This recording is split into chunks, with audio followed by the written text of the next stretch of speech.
una serie de coincidencias bastante asombrosas me impele a presentar a Maupassant a pesar de tener, aunque parezca lo contrario, muy poco texto. De Maupassant tengo lo que ya presenté al hablar de Alberto Savinio, Maupassant y el otro, que desde luego es un pequeño ensayo. Esto podría ser un prologuillo en el que lo que hay es una visión personal de Alberto Savinio con alguna nota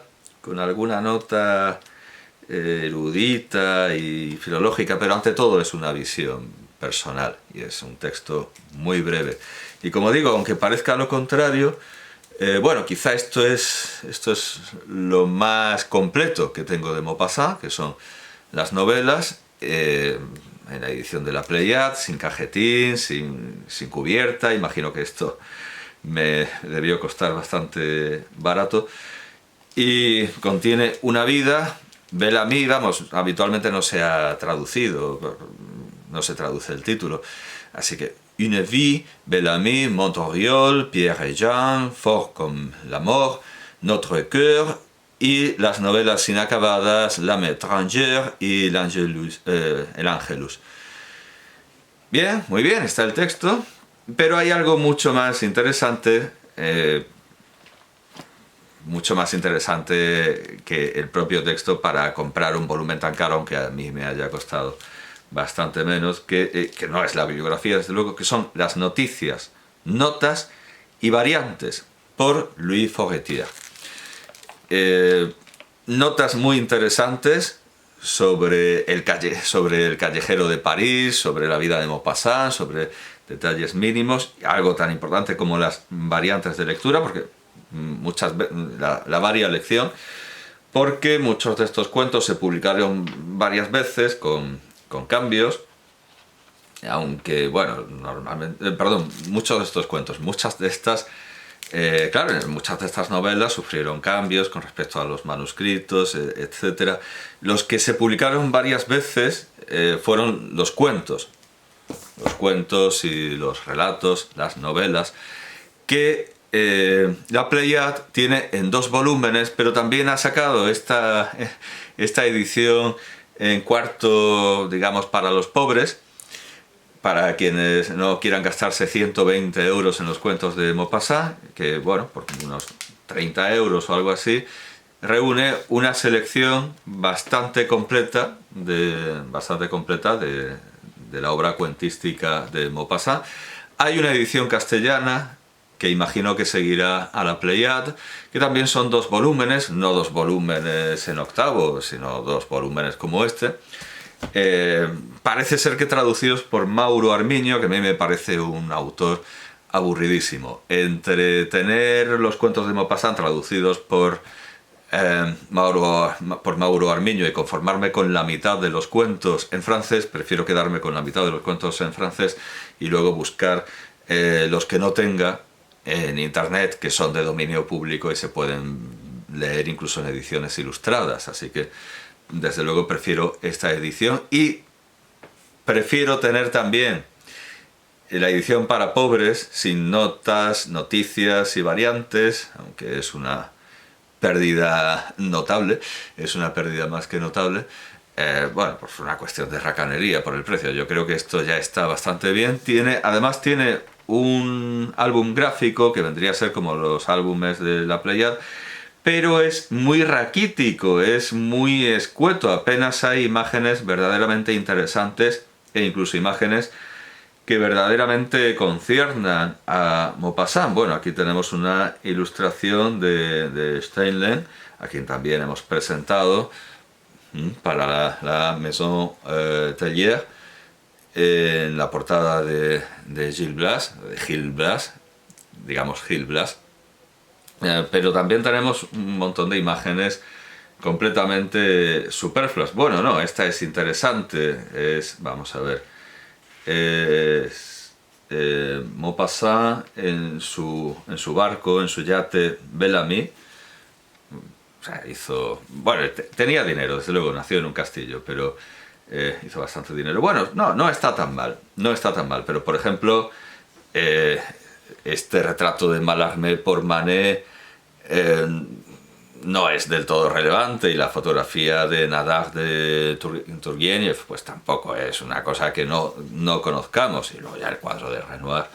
Pero bueno, en fin, que vale, estoy relativamente contento con esta compra, a pesar de que no haya noticias ni variantes textuales. Lo que sí hay, y esto sí que es útil, aunque bueno, también está en Wikipedia en francés, es la tabla cronológica de los cuentos y de las novelas, en el sentido de relatos, publicados en la prensa, y bueno, en fin, es lo que hay. No está mal, no está nada mal. Pero claro, como digo, aún así, esto es muy poco. Faltan las cartas, falta como a lo mejor la mitad de los cuentos, esto no son las obras completas de Maupassant, por desgracia, ni muchísimo menos. Estoy muy lejos de tener las obras completas de Maupassant. Pero como digo, hay algo que me ha llevado a presentarlo hoy. Y tiene que ver con el cine. Porque desde luego Guy de Maupassant es uno de los autores más cinematográficos que han existido. Tengo aquí la Wikipedia en francés, la voy a enlazar, aunque es una obviedad, pero la voy a enlazar, que tiene un acervo gráfico riquísimo. Está por ejemplo la caricatura bueno, hay fotografías, hay retratos. La caricatura de 1884, que es bastante famosa, de Collignon y Tocqueville, Coltoc, de Coltoc, de Collignon y Tocqueville. Hay un archivo gráfico que compite con el de la Pléiade. Bueno, no es de la Pléiade, claro, es Gallimard en cuarto. Compite con el de Gallimard. Pero bueno, documenta muy bien la relación de Maupassant con el cine, que se remonta a los orígenes del cine más creativo. Griffith, Eisenstein, bueno, eso no lo documenta, pero Eisenstein usaba mucho a Maupassant como ejemplo de transferencia de las imágenes de la literatura a las imágenes cinematográficas. Bueno, pues hay un comentario, porque no es una lista exhaustiva, es más bien una lista razonada. Hay un comentario bastante bueno sobre las adaptaciones al cine y a la televisión, y como digo, ya en 1909 tenemos una película de Griffith con Mary Pickford, y quizá, lo que yo pensaba destacar era, por supuesto, la dirigencia de John Ford. Pero John Ford no es ni muchísimo menos el único gran director, el único grandísimo director que ha bebido de Maupassant, porque tenemos adaptando la misma obra, no me quiero equivocar. Sí, adaptando la misma obra que John Ford en La Diligencia de 1939, tenemos Oyuki la Virgen, que no sé si será ese el título, Mariano Oyuki, sí, Oyuki la Virgen, de Mizoguchi, y pensaba que sería una película perdida desde 1935, pensaba que sería una de las películas que ardieron, pero por lo visto no, se conserva, y es ni más ni menos que un Maupassant de Mizoguchi, pero es que no es el único, porque en los cuentos de la luna pálida de agosto, en la que uno esperaría que todo lo que hubiera fuera de Ueda Akinari, pues no, resulta que en los cuentos de la luna pálida de agosto, no sé dónde he visto esto, pero bueno, así es, en los cuentos de la luna pálida de agosto también hay una adaptación. Voy a buscar Mizoguchi en la página, en el artículo sobre Maupassant. En los cuentos de la luna pálida de agosto también hay una adaptación de Maupassant. Vamos a ver, como esto sea complicado.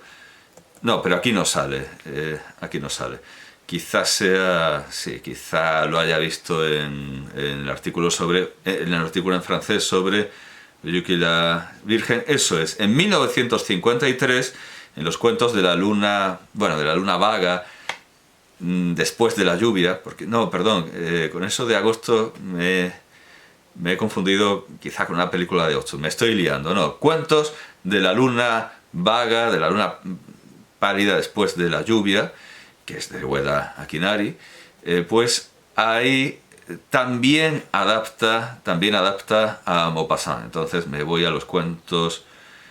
bueno, me voy a los cuentos cuentos de lluvia y de luna de Akinari, pero me sale la obra original de Akinari, de 1776. Tendría que irme a la página de la película. Bueno, eso es, dice, no ha de confundirse con los cuentos de la luna vaga después de la luna. Eso es, Décor, de Guy de Maupassant. Ahí adapta también... No, perdón, estoy leyendo mal. Décoré, de Maupassant, que por cierto, no sé si estará aquí. Vamos a ver, porque sí que tiene un índice alfabético, tiene un índice de los cuentos y de las novelas, pero también tiene un índice alfabético. Entonces veamos si está... Sí, está, en la página 773. Bien. Sí, esto demuestra que ni me he visto los cuentos de la luna vaga, los cuentos de lluvia y luna, de Mizoguchi, no he tenido ocasión, y que tampoco sabía si estaba aquí el cuento. Mizoguchi, John Ford, pero como digo, no son los únicos. Si uno echa un ojo más detenido a esta lista, como digo, no exhaustiva, encontrará otros grandísimos nombres como Robert Wise. Vamos a ver, vamos a dar una ojeada rápida. Henry King, Mizoguchi, Robert Wise, y todos estos con Bola de Sebo, con el mismo cuento, Bola de Sebo. Bueno, dejemos a Jean-Luc Godard. Hay una versión de Jean-Daniel Paulet que me parece, de 1969, que me parece que la llevó a la televisión Jiménez del Oso en su programa de esoterismo y oscurantismo Más Allá, leyendo el cuento de Maupassant, pero con las imágenes de Paulet. Después, pero estamos buscando grandes nombres. Y por ejemplo, tenemos a André Caillat, Luis Buñuel, que en 1952 hizo Una mujer sin amor. Bueno, otra vez Godard. No. Jean Renoir, que bueno, sí, es mejor que su padre es, pero Une partie de campagne, de 1936. Elizabeth Rappe, ¿no? Bueno, Yvette, de Alberto Cavalcanti, de 1928. Bueno, esto es una muestra, un breve muestrario de los grandísimos directores que han adaptado a este autor tan cinematográfico. Ahora bien, la casualidad, la coincidencia que me lleva a presentar a Maupassant, a pesar de tener tan poco de él, paradójicamente tan poco de él, tiene que ver con el cine, pero con otro tipo de cine. Había terminado una clase de literatura universal y había mostrado a mis alumnos algunas imágenes de películas de Pasolini para ilustrar diversos conceptos. Y las habíamos estado viendo gracias a una película pirata rusa, gracias a una página pirata rusa.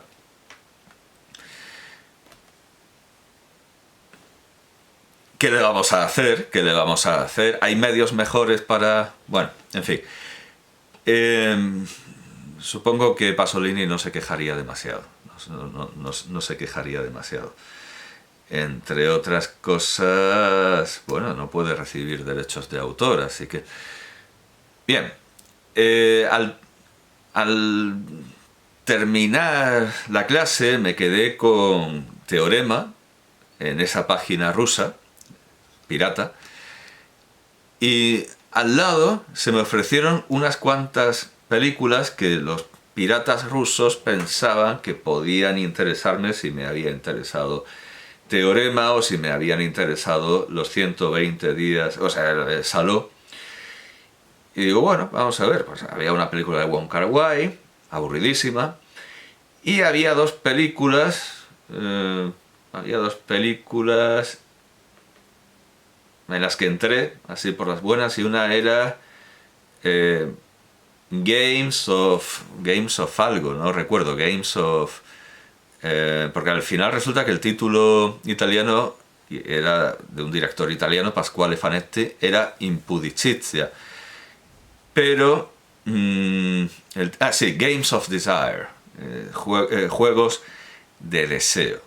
Entonces, mientras la película empezaba, vi en la nota que estaba protagonizada por Malú Ramba, y digo, bueno, vamos a ver qué es esto de Malú Ramba, y la tecleé en Google, la busqué mientras la película empezaba, y estaba bloqueado el nombre por el sistema, no sé quién hace esa censura, pero la red, sí, por la red, supongo, la red de mi instituto o el control parental o yo que sé, algo, tenía bloqueado el nombre de Malú Ramba.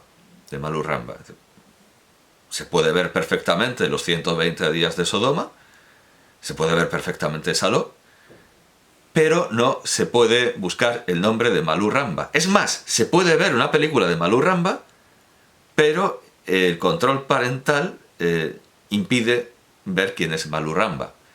Hay cierto fallo de censura ahí. El caso es que al buscar quién era Malú Ramba, veo que su nombre era Ileana Carisio, o sea, Malú Ramba es un seudónimo y es una actriz porno.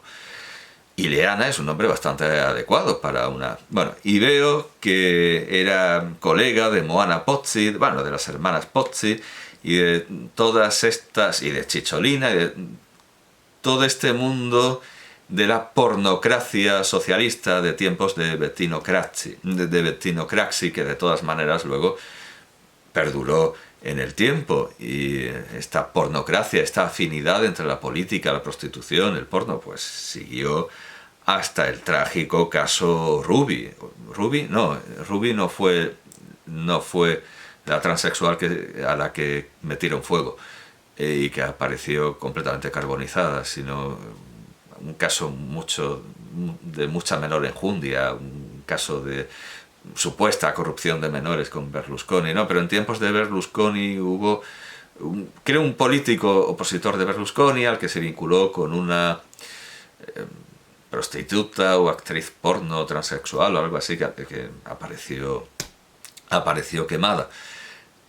Así que la pornocracia en Italia siempre ha estado vigente y ahora la tenemos claramente en España, porque tenemos cierto partido que quiere prohibir la prostitución y que ha dicho muchas veces que quiere prohibir la prostitución y que es un partido feminista, etcétera, pero que al mismo tiempo tiene una extraña, persistente y muy intensa vinculación con las prostitutas, tanto en su rama nacional como en derivaciones provinciales, regionales, como en los cabildos canarios, donde había un senador que decía que se meaba en las putas y tal. Bueno,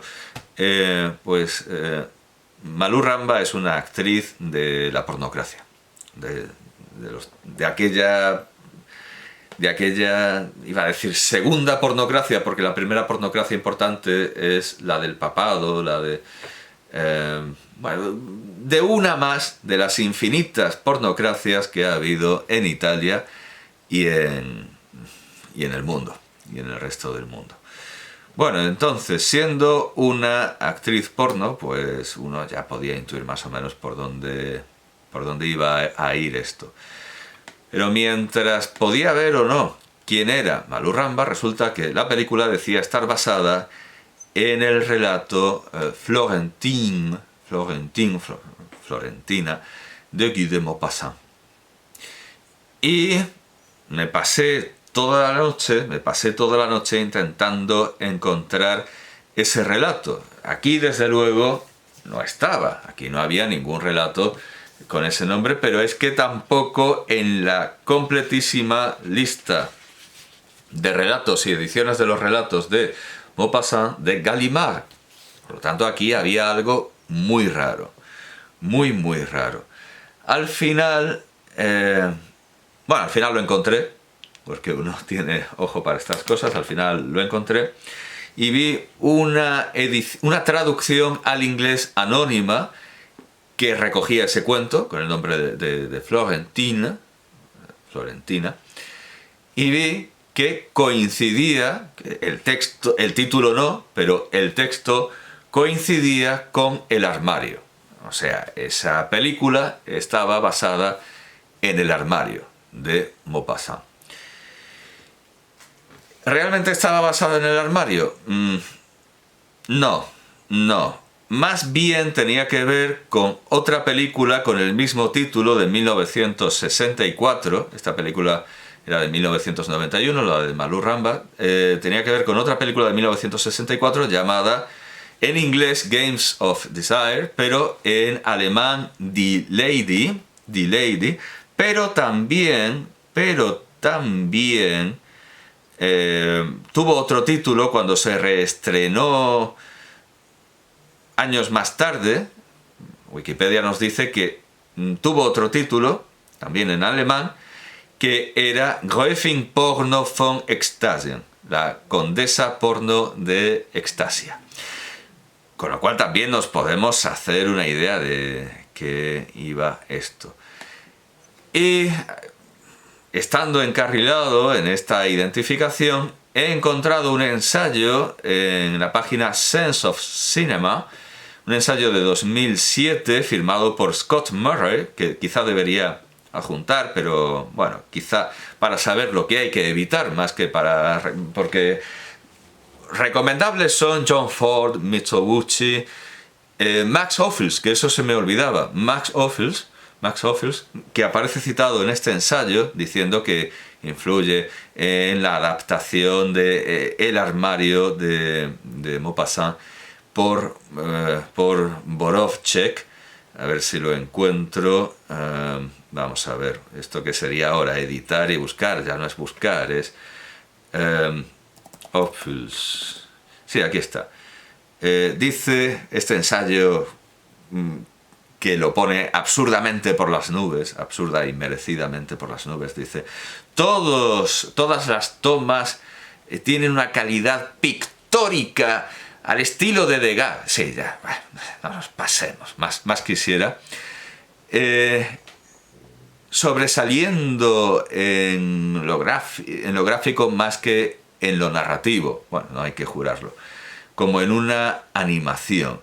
Es una hermosa evocación, una refinada evocación del París de fin de siglo, lograda con el reparto mínimo, pues, el que tiene el cuento, y escenarios y piezas de mobiliario. La noble presencia de Le Plaisir, de 1952, de Max Ophuls, parece teñir cada plano. Bueno, Max Ophuls, por cierto, lo que hace es adaptar 3 en 1, 3 cuentos en una sola película. Ahora, ¿dónde he puesto esto? ¿Dónde he puesto la página donde tenía? Ah, sí, aquí está.